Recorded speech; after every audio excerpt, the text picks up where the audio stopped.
अब मैं stop loss अपने रिवाइज करूंगा 770 पे, जो हमने सुबह 758 की स्टॉप की बात की थी, अब वो 770 पे आ गए। 770 के स्टॉप के सामने 840 के लक्ष्य आपको जुबिलेंट इंग्रेविया में देखने को नजर आएंगे।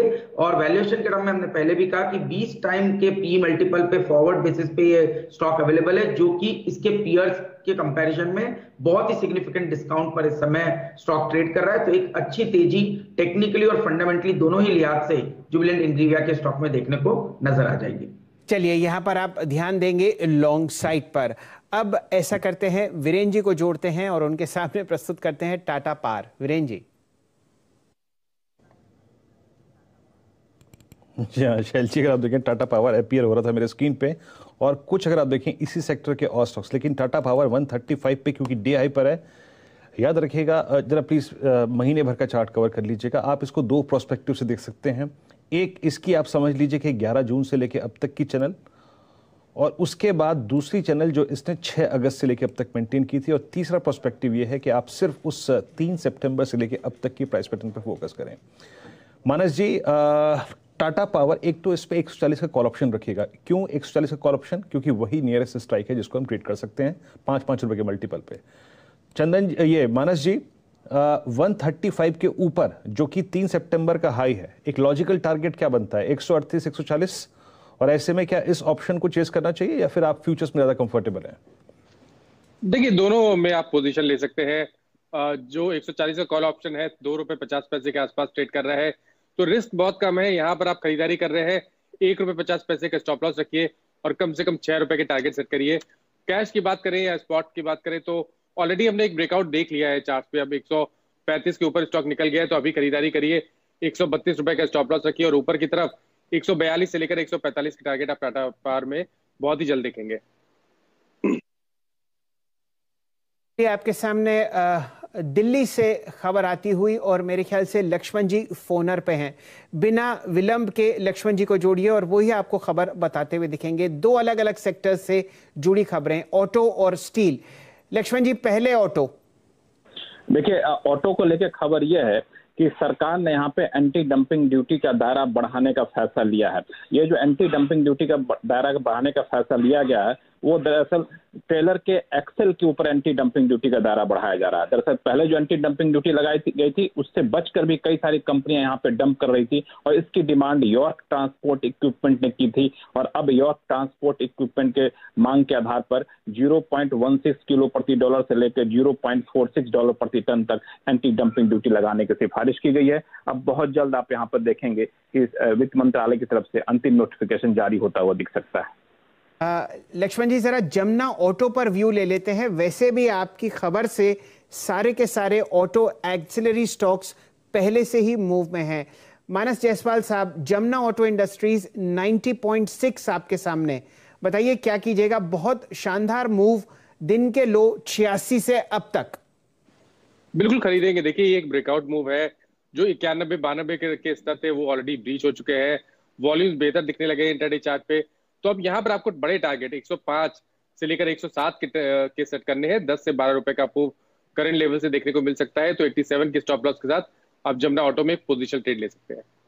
93.30 का प्राइस स्क्रीन पर है, जो आपको अब अपडेट होता हुआ दिखेगा। लक्ष्मण जी, ये तो खबर का एक हिस्सा है ऑटो क्षेत्र से। बताइए मेटल्स में क्या खबर है आपके पास? मेटल को लेके 2 एंटी डंपिंग ड्यूटी का नोटिफिकेशन डीजीटीआर की तरफ से जारी किया गया है। उसमें से एक है कोल्ड रोल्ड और cold rolled flat steel product. इस पर एंटी डंपिंग ड्यूटी आगे जारी रखी जाए। और दूसरी जो सिफारिश की गई वो है हॉट रोल्ड फ्लैट प्रोडक्ट पर एंटी डंपिंग ड्यूटी जारी रखी जाए। इन दोनों का नोटिफिकेशन डीजीटीआर ने जारी कर दिया है। और बताऊं कि इन दोनों नोटिफिकेशन जारी किया गया, इसके पीछे मांग की गई थी घरेलू कंपनियों की तरफ से। और जो घरेलू कंपनियां मांग की थी उनमें JSW steel, Tata steel, Arcelor Mittal जैसी कंपनियों ने इसकी मांग की थी। चलिए, टाटा स्टील, जेएसडब्ल्यू स्टील पर तो वीरेन जी हम लोग ऑलरेडी एक लॉन्ग कॉल लेते हुए दिख रहे हैं, लेकिन बढ़िया मोमेंटम जमुना ऑटो में फिलहाल आपके सामने। वीरेन जी, ऑलरेडी 6,90,000, 7,06,000 शेयर अब ट्रेड होते हुए। एक नजर जरा आप डालिए, लगभग 3 हफ्ते पहले यहां पर उच्चतम लेवल जो हमने देखा था वो था 94.65।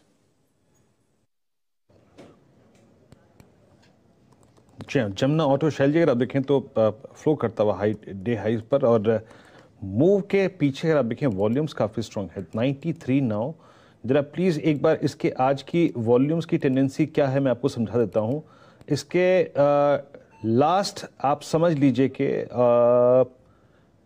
पूरे सितंबर के जितने भी वॉल्यूम रहे हैं, एवरेज वॉल्यूम रहे हैं फॉर द एंटायर डे, उसका भी लगभग 5% ज़्यादा ये वॉल्यूम अब तक क्लॉक कर चुका है।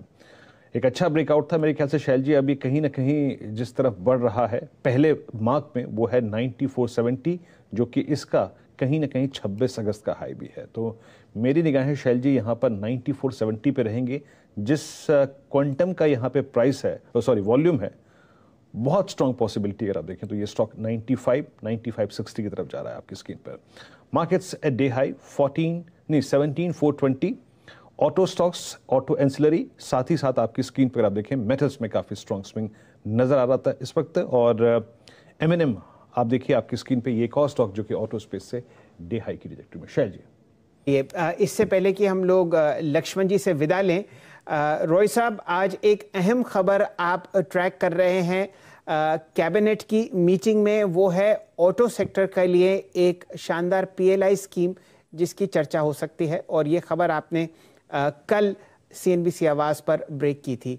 एक बार जरा उस पर भी चर्चा कर लीजिए। दरअसल ऑटो सेक्टर के लिए जो PLI स्कीम की बात हमने कल की थी, उस वक्त तक एजेंडा नहीं आया था, लेकिन अब जो मुझे सूत्र बता रहे हैं कि इसको एजेंडे में औपचारिक तौर पर शामिल कर लिया गया है। यानी कैबिनेट के एजेंडे में ऑटो सेक्टर के लिए PLI स्कीम को शामिल कर लिया गया है। और इस ऑटो सेक्टर के लिए PLI स्कीम की सबसे खास बात यह है कि पेट्रोल डीजल की बजाय सरकार का फोकस रहने वाला है खासतौर से इलेक्ट्रिक व्हीकल के ऊपर। यानी ये जो PLI स्कीम होगी करीब 26,000 करोड़ रुपए के, इसमें खास तौर से आपको जो इलेक्ट्रिक व्हीकल है उस पर आप जो आता हुआ दिखेंगे, और इसमें एक्सपोर्ट करने के ऊपर साल दर साल आप अपने प्रोडक्शन में जितना बढ़ोतरी कर रहे हैं उसके ऊपर सरकार इंसेंटिव देगी, और इसको मंजूरी मिलने की पूरी संभावना है। चलिए, तो ये खबर 11 बजे आप कैबिनेट में डिस्कस होते हुए देखेंगे, ये एजेंडा पर भी आती हुई। लक्ष्मण जी, आपका बहुत बहुत आभार, आप हमारे साथ सुबह सुबह जुड़े। वीरेंद्र जी, बताइए क्या नजर है आपकी अब बाजार में? दिन का उच्चतम लेवल निफ्टी पर 17,425। ध्यान दीजिए, जो हम उच्चतम लेवल रिकॉर्ड हाई ट्रैक कर रहे हैं वो जो आपने कल लगते हुए देखा था वो है 17,438। ये मोमेंटम जिस हिसाब से आप स्क्रीन पर देख रहे हैं वो आपको आता हुआ दिखेगा घंटे भर में। वीरेंद्र जी। जी शैल जी, एक और चीज़ अगर आप देखें, 2-3 चुनिंदा फार्मा स्टॉक्स अच्छा करते हुए, सिंजेन कल के मोमेंटम को पिकअप करता हुआ डे हाई पर है। बायोकॉन लेके आइए, चार्ट्स डे हाई पर है। और एक बार आप लेके आइए कैडिला, वो भी डे हाई पे ट्रेड कर रहा है। चंदन, जरा आप एक बार जरा कैडिला की एक्टिविटी को देखिएगा। मैं कुछ ऐसे ट्रेड्स पे को देख रहा था जो कि लोअर बेस से बाहर निकल के आ रहे हैं। आप 564.40 पिछले 5 दिन के प्राइस चैनल से बाहर निकलता हुआ ये स्टॉक, वॉल्यूम्स कल के टोटल वॉल्यूम का अप्रॉक्सीमेटली 40% नहीं 30% वॉल्यूम क्लॉक कर चुका है कैडिला। यहां पे ये पुल बैक आपको लगता है कि करीब 580 590 के जोन, जहां पर इसके दो एवरेजेस आते हैं 100 और 50, वहां तक जा सकता है। कैडिला पे आपका टेक क्या होगा? फार्मा में थोड़ी बहुत बाइंग आती है इस वक्त। बिल्कुल, फार्मा में सिंजीन काफी अच्छा कर रहा है और कैडिला में भी यहाँ पे सपोर्ट बेस्ड बाइंग देखने को मिल रही है।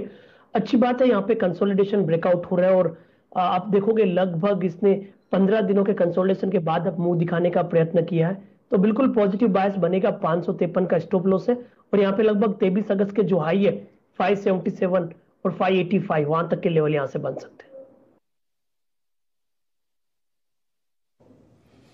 तो ये तो कैडिला आपकी स्क्रीन पर आप देखें, सिंजेन और बायोकॉन, ये 3 स्टॉक्स जो कि हैं डे हाई पे ट्रेवल करते हुए।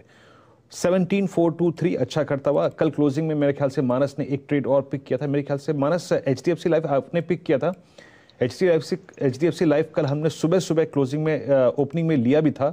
इसकी हमने 760 की कॉल ऑप्शन पकड़ी थी। मानस, ये टिपिकल फ्लैग अब ब्रेकआउट में कन्वर्ट होता हुआ, आपका टेक क्या होगा इस पर? डे हाई पर और ये उसी प्राइस रेंज में ट्रेवल करता हुआ जहां 2 सितंबर को ट्रेवल कर रहा था। देखिए, बिल्कुल आपने सही कहा कि अब तो जो 5-6 दिनों का कंसोलिडेशन था उसका अपर बैंड को स्टॉक ने ब्रीच कर दिया है।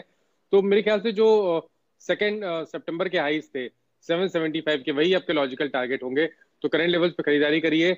739 के नीचे आप स्टॉप लॉस रख सकते हैं एचडीएफसी लाइफ में।